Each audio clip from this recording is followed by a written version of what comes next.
අපි දවසේ පිළිසඳර ආරම්භ කරමු. අද අපි කතා බහ කරන්නට සූදානම් වන්නේ ශ්‍රී ලංකා පොදු ජන පෙරමුණු මොනරාගල දිස්ත්‍රික් පාර්ලිමේන්තු මන්ත්‍රී වෛද්‍ය ගෑෂාන් නමනන්දන මැතිතුමන් සමග ආයුබෝවන් සුබ උදෑසනක් මන්ත්‍රීතුමා.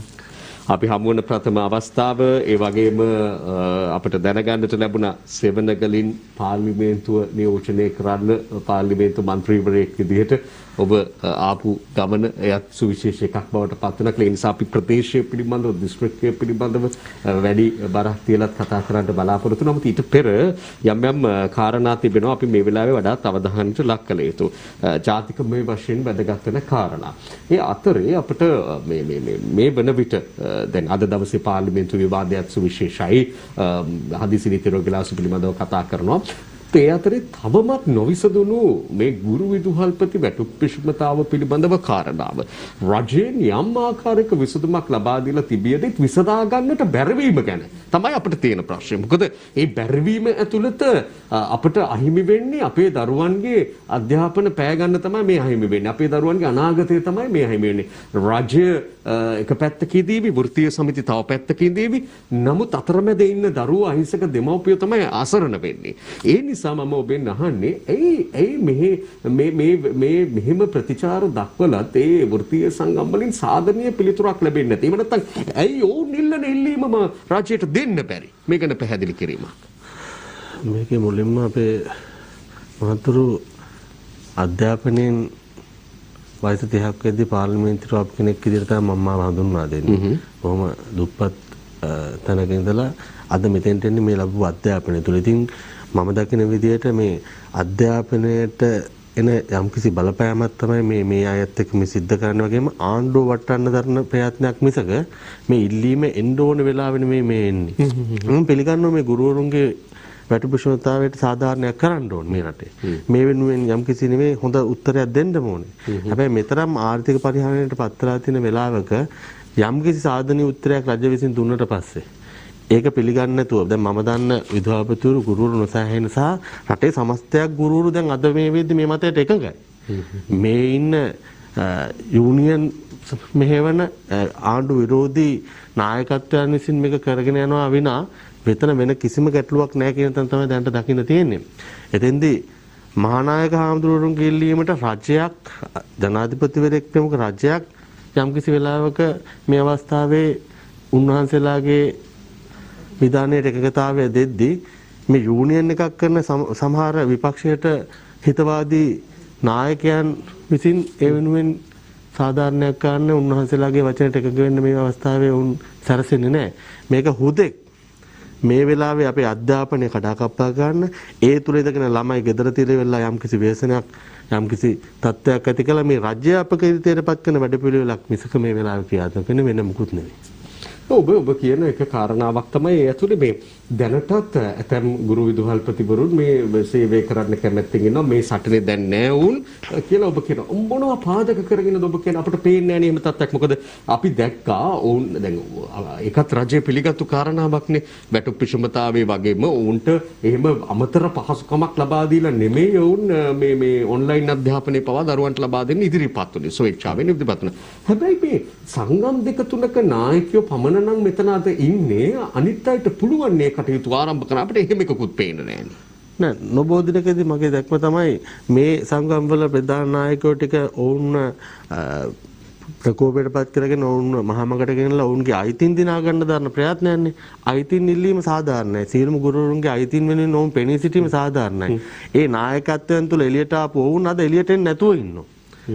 ඒක තුළ තමයි මම දකින්නේ මේ දැන් මේ අපේ රජය විසින් දීපු සාධාරණීය උත්තරය වෙනුවෙන් පෙනී ඉන්න ඕනේ කියන මතයට පෙළ ගැහිලි ඉවරයි. දැන් ඔබතුමා සඳහන් කරාට එහෙම දෙයක් පේන්න නැහැ කියලා බලන්න හොඳට හැමතැනම උද්ඝෝෂණයකට එන ගුරුවරු මේ වෙලාවේ ආයෙ නැවත ඉදිරිපත් වෙන්නේ නැහැ. උද්ඝෝෂණ ටික තිබ්බා වුන් සංගම් විසින් මේක නවත්තට වෙරලා මේ වෙලාවේ ඉන්න බව ඇත්ත.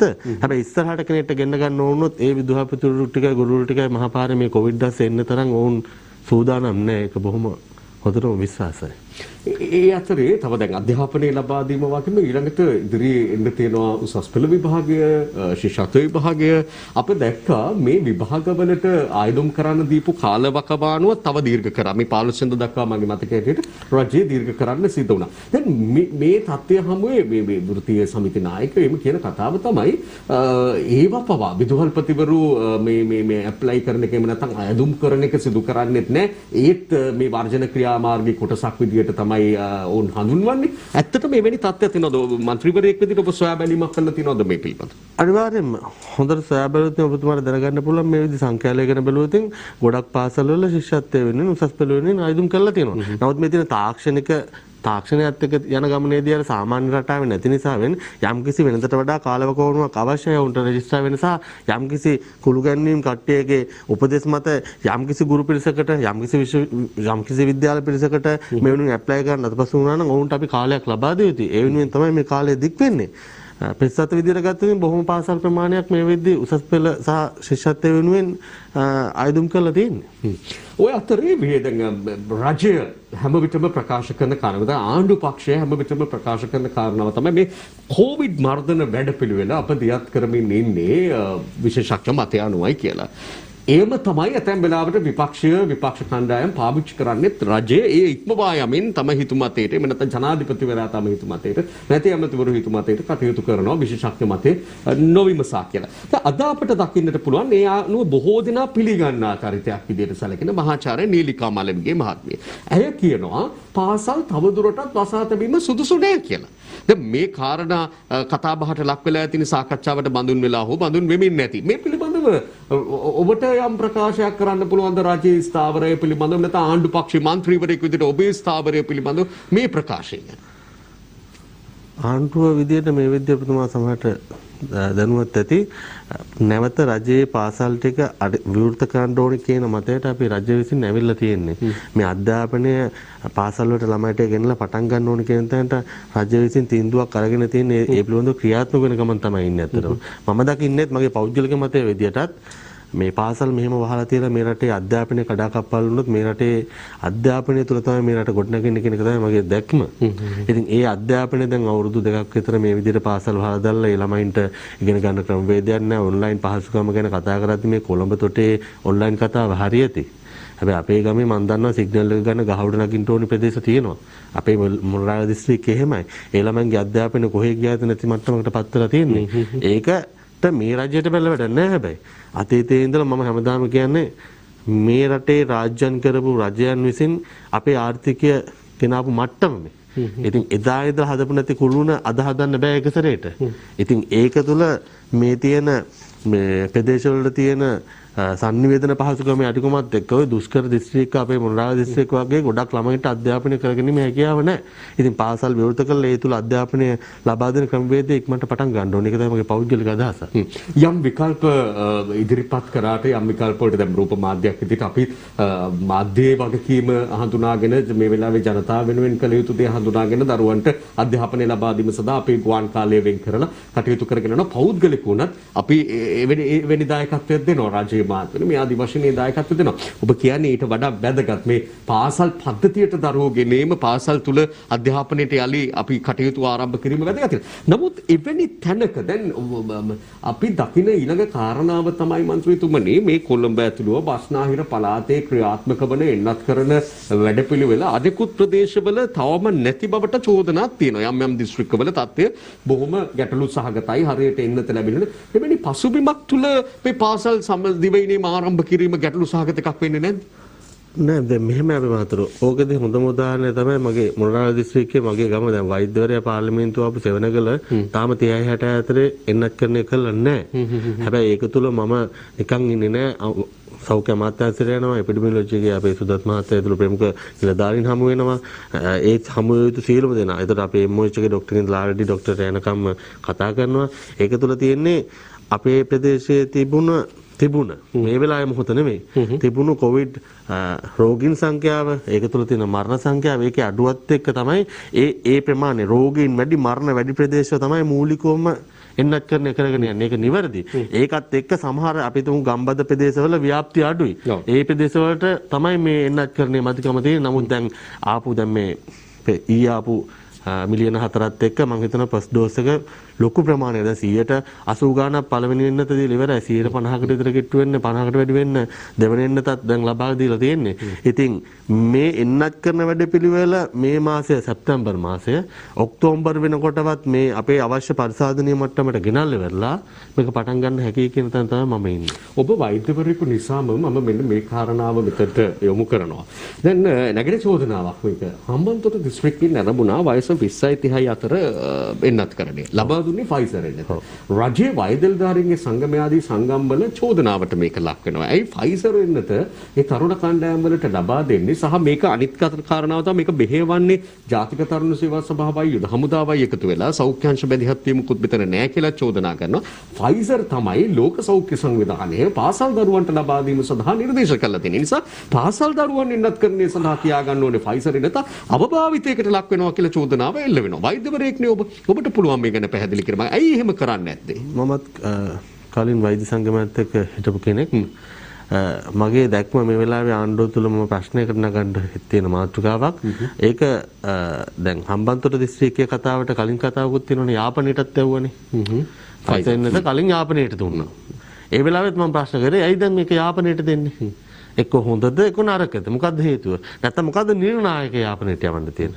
ඒ වගේම මන්නාරමාදී ප්‍රදේශවල ලබා දු. ඒ වෙලාවේ තිබුණා ඒකට පිළිතුරක් විදියට තිබුණා අර ඉන්දියාවේ තත්ත්වය බරපතල වෙනකොට ඉන්දියාව සහ ශ්‍රී ලංකාව අතර සබඳතා තියෙන නිසා දීවරයෝ අතර සබඳතා තියෙන නිසා එවැනි ගැටලුවක් මතුවේවි කියලා එය පාලනය කරගන්න වඩාත් ප්‍රබල එන්නතක් විදියට ෆයිසර් ලබා දෙනවා කියලානේ කියුනේ. දැන් ඉන්දියාවේ ඉන්න මිනිස්සු ටික ඔක්කොම මන්නාරමෙන් ගොඩ වෙනවා කියලාද කියන්නේ? මම දැකපු දේ තමයි මම වෛද්‍යවරයෙක් විදියට මේ ශාස්ත්‍රය වෛද්‍යවරුන් ප්‍රමුඛ ඒ සෞඛ්‍ය ශාස්ත්‍රයෙන් කියන යම්කිසි විදිහකට පරිබාහිරව ටාස්ක් ෆෝස් එක හොඳයි. හැබැයි යම්කිසි හමුදාව විසින් තීරණය කරන කොටසක් තියෙනවා. අවසාන උත්තරය ගන්න තියෙන හමුදාවේ තියෙන පාලන කණ්ඩායම.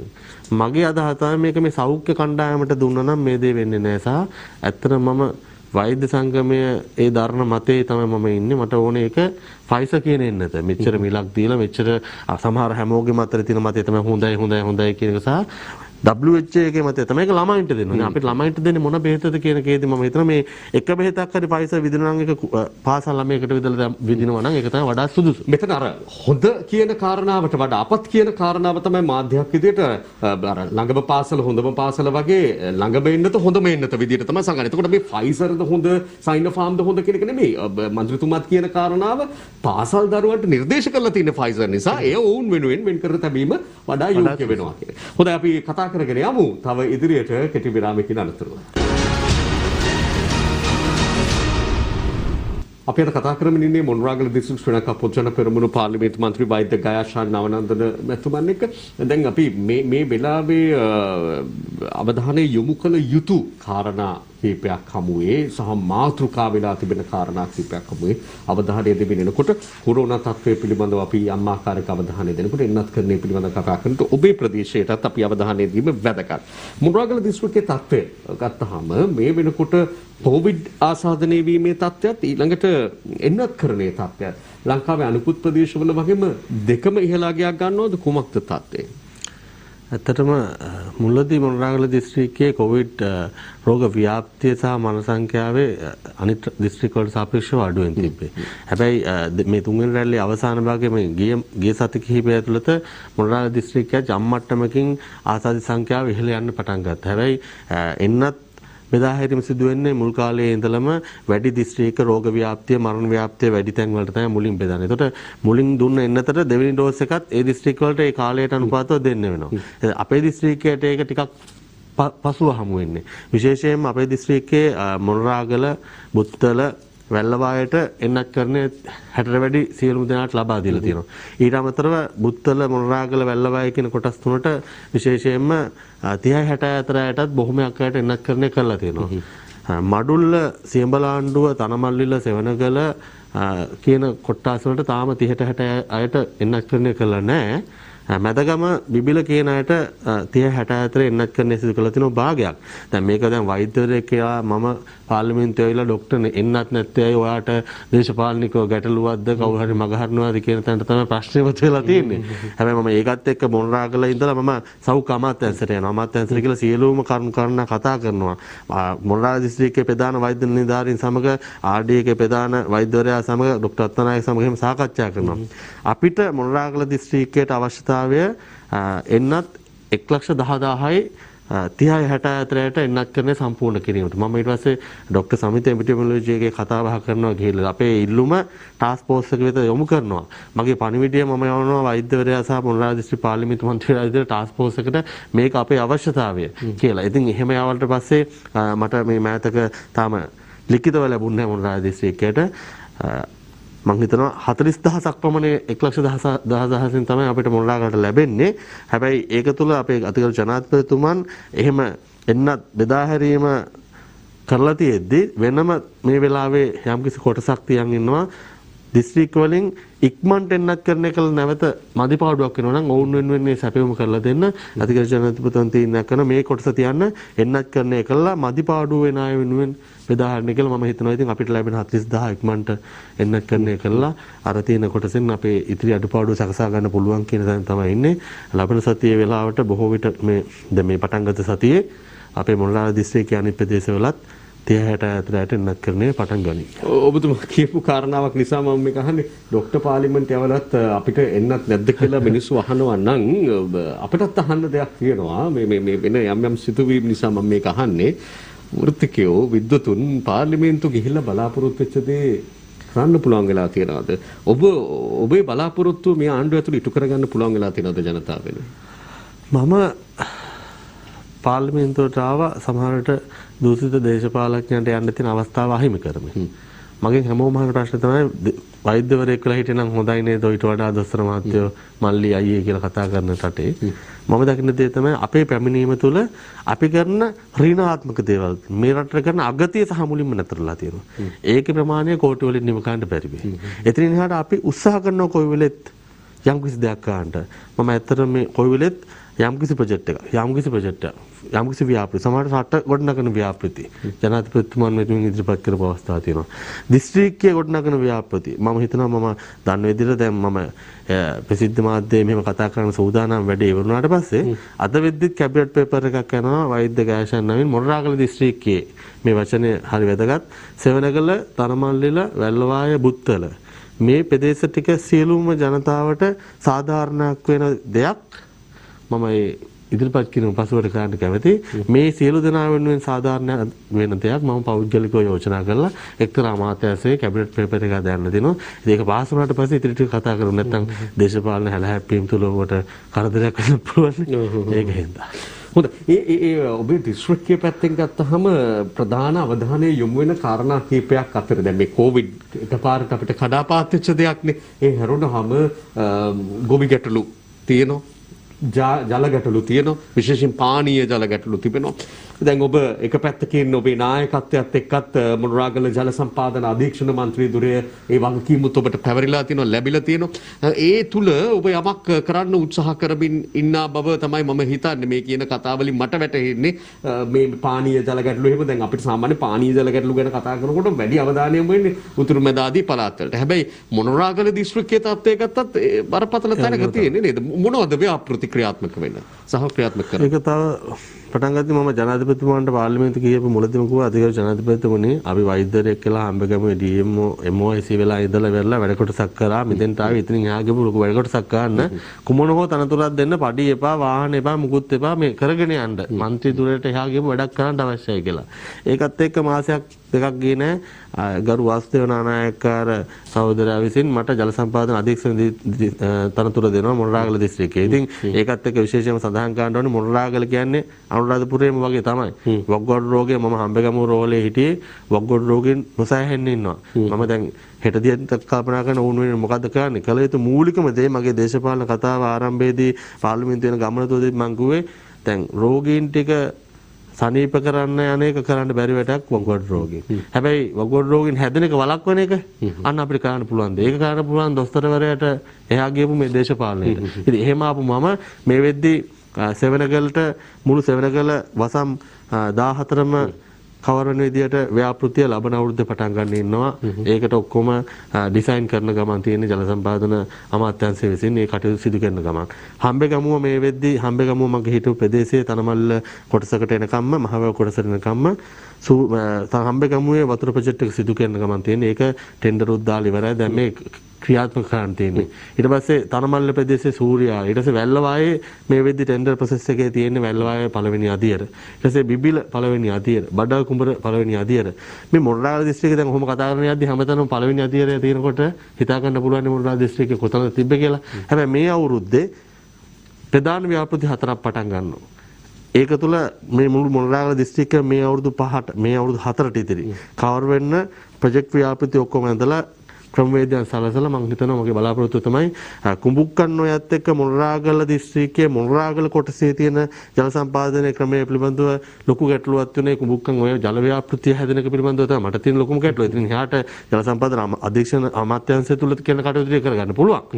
අනිත් දේ පිළිබඳව මගේ ගාව ලොකු ගැටලුවක් තියෙනවා. ඒ හැරෙනකොට අනිත් ජල සම්පාදන අවශ්‍යතාවයන් ටික අනිත් ව්‍යාපෘති ටික මේ අවුරුදු 4 ඇතුළත ජල සම්පාදන අමාත්‍යාංශය විසින් කරගෙන යන පුළුවන් තරමට කටයුතු සියල්ල සිදු වෙමින් යනවා. ඒ අතරේ අපි මේ දිස්ත්‍රික්කයට අතේ අවධානය දුන්නා වගේම අද ඔබත් අද පාර්ලිමේන්තුව නියෝජනය කරනවා. අද පාර්ලිමේන්තුවේ සුවිශේෂ විවාදයකුත් තිබෙනවා මේ හදිසි නීති රෙගුලාසිය පිළිබඳ අනුමත කිරීම සම්මත කිරීම අදට යෙදී තිබෙනවා.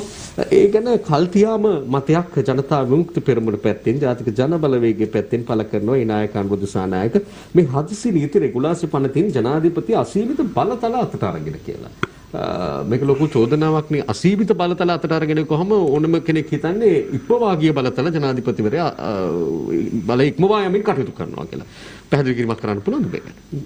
ජනතා විමුක්ති පෙරමුණක ප්‍රමුඛ ඒ බලවේගයන් කොයි වෙලෙත් ජනාධිපතිවරයාට එල්ල කරන්න හදන්නේ කොහොමත් වැරදි මතයක්නේ. දැන් මම 69 ලක්ෂෙන් කෙනෙක් විදියට මගේ අදහස තමයි මම පාර්ලිමේන්තුව ආපු මුල් සතියේම අතිගරු ජනාධිපතිතුමන්ට කිව්වේ සර් මම පාර්ලිමේන්තුවට ආවේ රට හදන්න. ඔබතුමත් එක්ක කියලා රට හදන්න. සර් හොඳින් ඕන නරකින් හරි මේ රට හදනවා නම් ඒක තමයි වෙන්න ඕන කියලා කියපු මම මේ කතා කරන්නේ. මම දකින දේ තමයි අතිගරු ජනාධිපතිතුමන්ට හදිසි නීති රෙගුලාසි කියන ওই කටයුතු ටික වෙන්නේ එතුමාගේ තියෙන බලතල තුල ඉඳගෙන. ඔබට යන්න අලුතෙන් බලතලයක් ගේන්න යනවා නෙමෙයි. මේ බලතල තුල ඉඳන් තමයි ක්‍රියාත්මක වෙන්නේ. මගේ හදවතේ තියෙන ගැටලුව මම ජනතා විමුක්ති පෙරමුණේ මන්ත්‍රීවරට කිව්වොත් කියන්නේ මොකක්ද දන්නවද? අතිගරු ජනාධිපතිතුමනි ඔබතුමාගේ මේ බලය හරියට පාවිච්චි කරන්න ඒ දීපු උපරිම බලය පාවිච්චි කරලා රට හදමු නේද කියලා තමයි මමත් අහන්නේ. මෙතනින් එහාට තව යමු කියන තැනට තමයි මගේ කතාව තියෙන්නේ. මම මොවුන් වැඩිපුර බලය පාවිච්චි කරනවා කියද්දී මම විතරක් නෙවෙයි අපේ මහානායක ආමඳුරු ප්‍රධාන ආමඳුරු කතා කරන්නේ අපි ඔබතුමාට දුන්න බලය ඔබතුමා ඇතිපදමට පාවිච්චි කරනවද? එතන තමයි ඇත්තටම මම മന്ത്രിවරයෙක් විදිහට ඉන්නේ රට හදන්නයි ඕනේ. එක එක්කෙනාගේ බලය හදන්නවත් බලලෝභී දේශපාලන පක්ෂවල නායකත්වයන් ගේන්නවත් ආණ්ඩු පෙරලන්නවත් නෙවෙයි. ආණ්ඩුව කුමක් හෝ වේවා මේ රටේ රට හැදෙන්න දැන් 77 ඉඳලා මගේ කතාව තියෙන්නේ දැන් ආපු කිසිම ආණ්ඩුවකින් රට හැදුවා නම් අද මේ තරම් ආර්ථික අපහසුතාවයකට එන්නේ නැහැ. මේ ආණ්ඩුව පලි නැහැ මේ ආර්ථික ප්‍රශ්නෙට. එදා ඉඳලා මිනිස්සු මේ ආර්ථිකය හරියට ගොඩනගගෙන තිබ්බනම් අපිට පුළුවන් අවුරුදු දෙකක් මිනිස්සු ගෙදර ඉන්න කණ්ඩ බොන්න ගෙදරට එවන්නම් එහෙම කරන්න පුළුවන් රජයක් තිබ්බනම් අපිට සතුටුයි නේද? ඉතින් එතෙන්ට රට ගේනවා විනා මේ මිනිස්සු හදන්නේ මේ කොරෝනාසෙත් කොරෝනා එක තුල රට ව්‍යසනයටපත් කරලා ඒකේ රෝග ව්‍යාප්තිය හරි වැඩි කරලා මේ රටේ ආර්ථික පහළට දාලා රට ඇද දාලා ආණ්ඩු පෙරලන්න තමයි මේ අරමුණ. වෙන කිසිම අරමුණක් නැහැ විපක්ෂයේ ප්‍රමුඛ JVP එක ප්‍රමුඛ පක්ෂවල ඒක අරමුණයි තියෙන්නේ.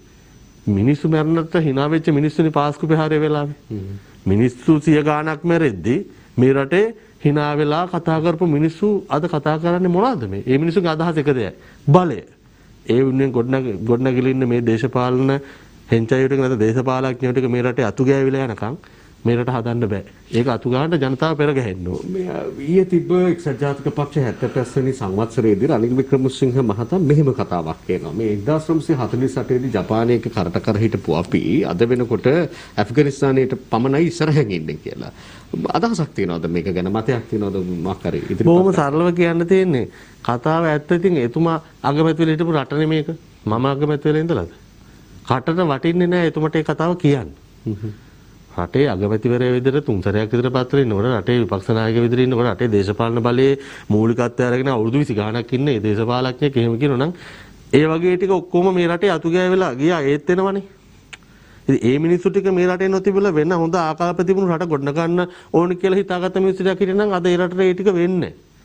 වැරද්ද වුන් සතුයි. ඒකෙම අනිත් පැත්ත මම එකතු කරොත් අපිට කෙටි වෙලාවකුත් තියෙන්නේ. දැන් මේ නායකත්වය මේ ජනාධිපතිවරයා නම් දේශපාලනයට අලුත් කියමු. ඒ කියන්නේ නායකත්වය පැත්තෙන් ගත්තොත් එහෙම එතුමා හිටියේ රාජ්‍ය නිලධාරියෙක් විදිහට. හැබැයි වර්තමාන අග්‍රාමාත්‍යවරයා ඊළඟට මුදල් අමාත්‍යවරයා මේ ආදී අය ගත්තොත් මේ නායකයෝ ගත්තොත් එහෙම මීට පෙර වසර ගණනාවක් කාලයක් මුළුල්ලේම මේ රටේ නායකත්වයට පත් වුණා. ජනතාව තෝරපත් කර ඇරියා. එතකොට වැඩි කාලයක් හොඳ බලයක් සහිතව වුන් හිටපු අය වෙලත් යම් ප්‍රශ්න තවමත් පවතිනවා නම් ඒතර රනිල් වික්‍රමසිංහ මහත්තයා විතරක් ඇඟිලි දික් කරන්නේ කොහොමද? රනිල් වික්‍රමසිංහ මහත්තයා ඇඟිලි දික් කරේ ඔහුගේ භාෂණය තුළනේ. ඔහු ඉඳන් කතා කරන එක තුළනේ. මොවුන් මම සාධාරණීකරණය කරන්න යන්නේ නැති කෙනෙක් කිසිම කෙනෙක්. හැබැයි අතිගරු ජනාධිපතිතුමන් මහින්ද හිටපු ජනාධිපතිතුමන් මහින්ද රාජපක්ෂ මහත්මයාන් 2005 ඉඳලා ඔහු යම්කිසි කර්තව්‍යයක් කරා. ඒක තුළ අපිට සතුටු වෙන්න පුළුවන්. ඊළඟට ජනාධිපති ධූරය අරගෙන ඉවරලා ඔහු ඒ කාලය තුල කරපු කාර්යයේ රටේ මිනිස්සු පිළිගත්තේ නැහැ යම් කිසි විදියක. ඔහු පරාද වෙනවා. එතකොට එතුමන් ලබාගත කාල පරිච්ඡේදය යම් කිසි සාධාරණයක් කරනවා යම් කිසි කාලයක ජනතාව සතුටු කරන සහ රටට වැදගත් විදිහට කාර්ය සිදු වෙන නිසා ඔහු පරාද වෙන එක බව ඇත්ත. හැබැයි මේ වෙලාවේ රටේ ජනාධිපතිවරයා විදිහට අධිකාරී ජනාධිපති ගෝඨාභය රාජපක්ෂ මහත්මයාන් පත් වෙලා මම දකින දේ තමයි රටේ දූෂණයට ඉඩ නැති වෙලා තියෙනවා. යම් කිසි විදිහක 100% මේක ක්ලියර් ගන්න හරි අමාරුයි. හැබැයි යම් කිසි විදිහට පරිසාධනීය මට්ටමේ මේ රට සාධාරණයක් කරලා තියෙනවා. මම දන්න ජල සම්පාදන අමාත්‍යාංශයේ බිලියන ගණන් අපරාධ වෙච්ච තැන. අද වෙද්දී අපරාධ වලට ඉඩ නැහැ. එතකොට සෞඛ්‍ය අමාත්‍යාංශයේ බිලියන ගණන් අපරාධ වෙච්ච තැනක් ඉඩ නැහැ. ඒතර මේ රුපියල් බිලියන වලින් මේ රටේ නාස්ති කරපු අමාත්‍යාංශවල ඒ නාස්තිය සහතිකයෙන්ම මම වගකීමෙන් කියන්නේ නතර කරලා තියෙනවා. ඉතින් එහෙම ගමනක මොවුන් යන ගමන් ඉන්නවා. ඔබතුමා කියන අධිකරු මහින්ද රාජපක්ෂ මහත්මයා ගැන කියද්දී එතුමා මේ රටට සාධාරණ කරපු එකම නායකයා විදිහට දකින්න අනිත් නායකයට මම ඒ සාධාරණය දෙන්නේ නැහැ. හැබැයි මේ වෙලාවේ මම දකිනවා මේ ආණ්ඩුව තුළ මේ රට හදන්න ආපු වෙලාවනේ. ප්‍රධාන ප්‍රශ්න තමයි ඉතින් ගෝලීය ව්‍යසනයක් අපිට මුහුණ දුන්නේ නැත්නම් බොහොම සතුටින් කියන්න පුළුවන් මේ රට අපි මේ වෙලාවේ හදනවා කියලා. ඉතින් ගෝලීය ව්‍යසනය අපේ ආර්ථිකයට ප්‍රබල ලෙස බලපාද්දී ඔබ ඒ කියපු නායකයෝ දෙන්න සහ තුන් දෙනා හරි මේ පරිණත නායකයෝ එකතුලා ආණ්ඩුවක් ඇදුවේ රට හදන්න මිසක් වෙන මොකටවත් නෙවෙයි. උන්ට ඒක හදන්න මේ වෙලාවේ හදන්න හැකියාව තිබිච්ච වෙලාව යම්කිසි හේකින් මේ ගෝලීය සංකේතයත් එක්ක ඒ ආර්ථික සංවර්ධනයේ ගමන යන්න අපිට අපහසු වෙලා තියෙනවා. දැන් සූති අපි විශේෂයෙන් මේ ප්‍රථම වතාවට අපිට මුණ ගැසෙන්නේ පාර්ලිමේන්තු මන්ත්‍රීතුමන්ව වෛද්‍ය ගයාශාන් නවනන්දන පාර්ලිමේන්තු මන්ත්‍රීතුමන්ව ශ්‍රී ලංකා පොදු ජන පෙරමුණු නියෝජනය කරන මොණරාගල දිස්ත්‍රික් පාර්ලිමේන්තු මන්ත්‍රීතුමා විදිහට අපි කාරණා ගණනාවක් පිළිබඳව විමසුවා. පැහැදිලි පිළිතුරු ලැබුණා. මේ පිළිතුරු පිළිබඳව සෑහෙනවා නැද්ද? මතය ඔබ සතුයි. කෙසේ වෙතත් අපි සතුටුවන්ත වෙනවා ඔබතුමාට මේ සහභාගීත්වය වෙනුවෙන්. ආයුබෝවන්. අපි යලිත් හෙට උදේ හමු වෙමු. හෙට තව පැත්තකින් සුවිශේෂ වෙන ශ්‍රී ලංකාව සහ දකුණු අප්‍රිකාව අතර තුන්වන එක්දින තරගයේ තීරණාත්මක තරගය පැවැත්වෙන දවස හෙට හම්බ වනතුරු සුවදායි සුබ දවසක් වේවා.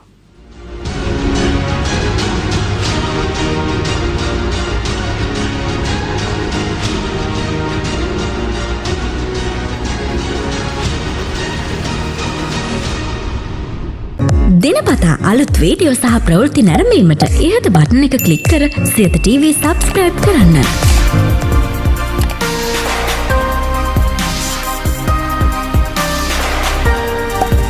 අලුත් වීඩියෝ ගැන මුලින්ම දැනගන්න මෙම සීනුව ක්ලික් කරන්න.